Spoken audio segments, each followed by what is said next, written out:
Echidna warriors don't get ill.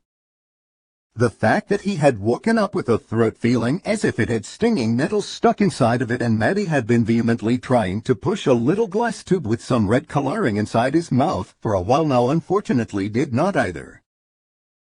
Don't wriggle. Knuckles got chastised. His sneaky attempt to lean to the right this time failed like all the others had as well when Maddie simply pushed his head back in place. His whole body had become more sluggish, unwilling to respond to his commands, and his strength a mere fraction of what it usually was. This was not normal. Even the most powerful warrior the galaxy had to concede. But he was Knuckles, and thus he would not go down without a fight. And the woman got fixed in a feeble but still imposing glare, as she finally managed to place the glass tube underneath his tongue. But I'm fine. You've got a fever, Knuckles. Maddie interrupted his poorly muffled attempt at complaining as she pulled out the tube again and gave it a pensive glance. Your body temperature is too high. Probably. I do not know exactly how high the average is for an anthropomorphic echidna, but Sonic's appears to coincide with that of humans. Oh, for you, I will assume the same goes. If we follow a baseline of 98.6 degrees Fahrenheit as a healthy temperature, you now have about 103, which is too much. You're ill. Blinking at the stream of words that made little sense to him and that final one that made him bristle, Knuckles merely tried to full-heartedly get out of bed once more. Fever? He could hardly recall the last time he had had one. Surely he'd grown out of it over time. I went training this morning. It just was intervention from that. He rasped to his companion, words accentuated by a dry cough. Though, training had never made his lungs feel like this, and didn't his tribe always warn him to not go out during the rain, like he had 2 days ago with Sonic and Tails? With a slow blink, Knuckles pushed that thought far to the back of his mind. No need to fuss. It will pass. With rest, Lyle read. Rest is for weaklings and unmotivated fools. Which he clearly was too, since no matter what he did he could not push Maddie away from where she was sitting so he could get up, trying a few times, and finding himself irrevocably followed no matter in what direction he wrung himself. The Echidna hissed. Not that it seemed to deter the human woman much. Her arms crossed, and a stern look usually reserved for Sonic when the other let a bottle of bubble bath explode in the living room. Cleaning that up had been a nightmare on her face. Rest, Knuckles. Unbiddenly the covers got tightened around him a little, though Maddie's hands were pleasantly cool as they stroked over his forehead. You're not weak for getting ill. Everyone does. Tom did just a few weeks ago with some stomach bug, and Sonic has gotten colds before as well from falling into the lake. Does that make them weak? I guess not. The red Echidna grumbled back, crossing his arms with a pout all the same. He was Knuckles, feared across the galaxy for his prowess and skill in battle. He could not get ill. A tinny smile on her face, Maddie settled on the bed's foot end, pulling her legs underneath her. If she was trying to keep him trapped underneath the covers or cheer him up with conversation, the Echidna did not know. How did your clan deal with illness? The Echidna. More pensively, Knuckles blinked, staring up at the ceiling. He had fallen victim to sickness before as a child. He was quite sure about that.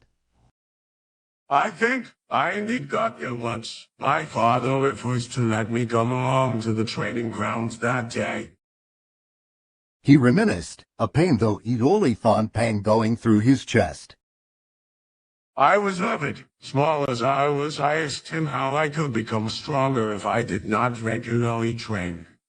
I even accused him of being a hypocrite, because he always told me regular training was the key to a balanced skill set and mind alike. But he just chuckled and told me that even the fiercest warriors need to rest sometimes.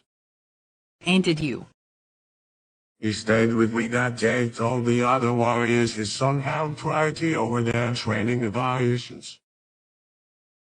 Sighing deeply at the memories, Knuckles fiddled with the blanket between his fingers. We had a good time. not looking up as the gentle hand took to stroking his quills once more. The Echidna merely hummed. What had happened had happened. What? Well, but that was a long time ago, He spoke up more. and I don't recall falling ill since, so it is all right. I live. You will, but only if you listen to me and take it easy. Maddie murmured, his sluggish body getting pushed down into the pillows and the blankets pulled up to his chin. I can stay with you if you want me to, so we're not stuck here alone. Tom can entertain the boys for the rest of the day. Oh, you don't need to.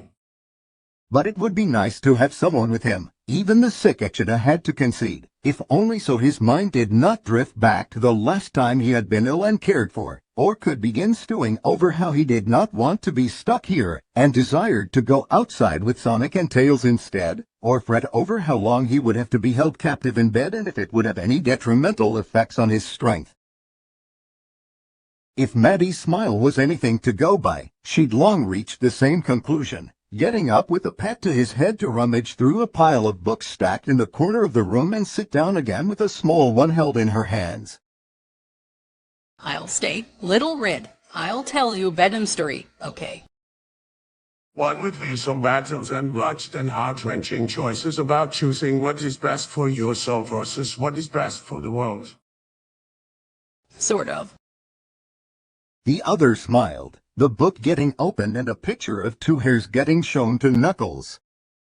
Once upon a time. Mum's been stuck up there for a long time. Sonic noted, arms crossed and a pensive look being sent towards the ceiling. Do you think Knux is holding her hostage until he's gotten better? It's gonna take a while. Shaking his head and petting Tails' bangs as blue eyes widened marginally and Tom got up, stretching himself out with a grunt. No one had ever prepared him and Maddie for how tiring it could be to take care of children from space with super speed and powers on top. As much as they adored their little group of three, as it stood their baseball practice of today had been a success, lack of two players and the fact both Sonic and Tails had begun to get a bit too enthusiastic with their pitches aside, and with a warm smile the men left for the stairs.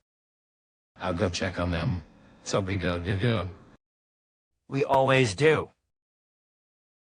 The hedgehog retorted immediately, Tom rolling his eyes good-naturedly at that, and a final playfully threatening glare was sent through the slit in the door before he closed it in full, and immediately the sounds of shenanigans began to take form behind it. He'd have to walk down the stairs loudly when coming back from his checkup. Then, the good thing about Sonic was that he was able to undo his troublemaking usually as easily as initiating it.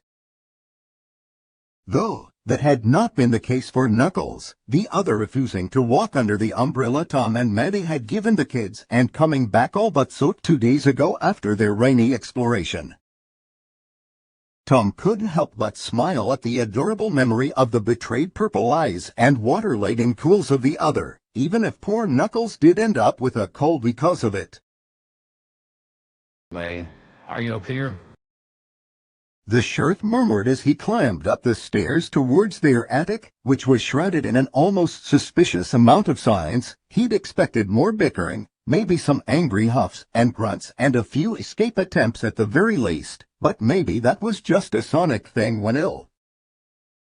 In any case, if his wife had made the impossible possible by getting Knuckles of all people to fall asleep, he would forever praise her. And indeed saw as his head peeked out of the opening and his eyes fell on the bed they'd gotten for the Red Echidna. Said Red Echidna's chest was rising and falling slowly and Maddie was huddled against him, one arm wrapped loosely around their child and the other waving playfully at Tom. Her index finger got pressed against her lips after a wink following as she looked down at the snoozing warrior. And Tom grinned and nodded in understanding before sneaking down softly down the stairs as well. It had taken a long time to get their oldest to the point of rest. That much was very clear. Of course Maddie would have managed to make it happen. All is well. Tom spoke up as he entered the living room again, muffled louder in the sound of running around as he neared the downstairs hallway, a clear indication something had happened in his 3-minute absence. Though Sonic and Tails were sitting on the couch like innocence itself as he perked up an eyebrow at them. Knuckles is sleeping, that is, with him, nothing more. Sleep is important for a healthy recovery. Tails agreed, though Sonic all but jumped on the couch with a wide smile. Let's make Knuckles some soap and tea so he'll feel better. I can make soap. Yes, let's...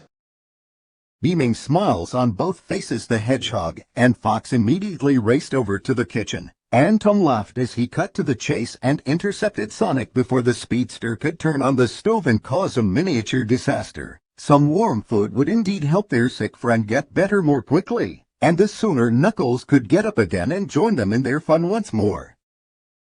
Echidna warriors did not get ill, but when they did, they had a loving family to care for them. After all,